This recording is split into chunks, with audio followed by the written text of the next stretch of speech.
মগির সাহেবের সঙ্গে কথা বলেছি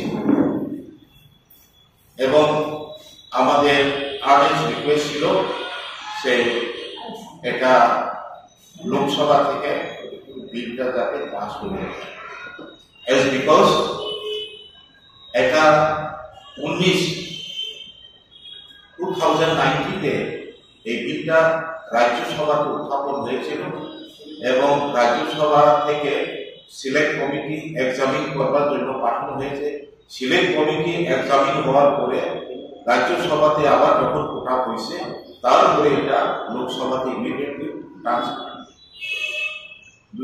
2020 তো এটা এখন it is kept pending lying in with the Lok Sabha.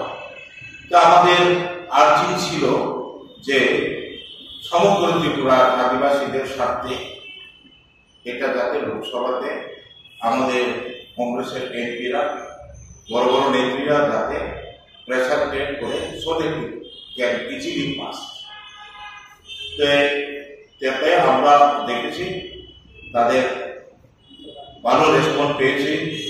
শুধু আমাদের এসটি চেয়ারম্যান না, এসটি চেয়ারম্যান বলো ভেরিয়াস স্টেট থেকে যারা লিডার এসছে তারাও ভালো সাড়া দিয়েছে এবং আমার দৃঢ় বিশ্বাস আজকে থেকে যে এআইসিসি মিটিং যেখানে আমাদের প্রতিনিধি আমাদের এমএলএ প্রতিনিধিত্ব করছে, মোস্ট প্রবলি দ্য ম্যাটার নিয়ে ডিসকাস টুডে আজকে হয়তো ডিসকাস হইতে পারে যেহেতু আমরা অলরেডি ওইটা নিয়ে আর্জি করছি।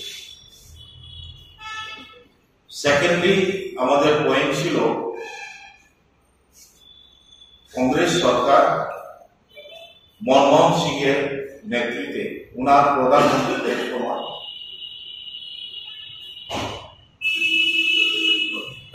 ত্রিপুরা ফরেস্ট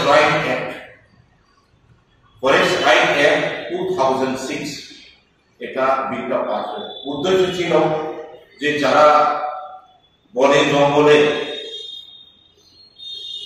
খেতি জুম খেত করে যাযাবরের মতন বসবাস করে বা they have no land record in their own name. There is no particular identity. তাদের জায়গার কোনো পরিচয় নেই, কোনো মালিকানা নেই, তারা কিন্তু জুম চাষ করে খাই বনে জঙ্গলে।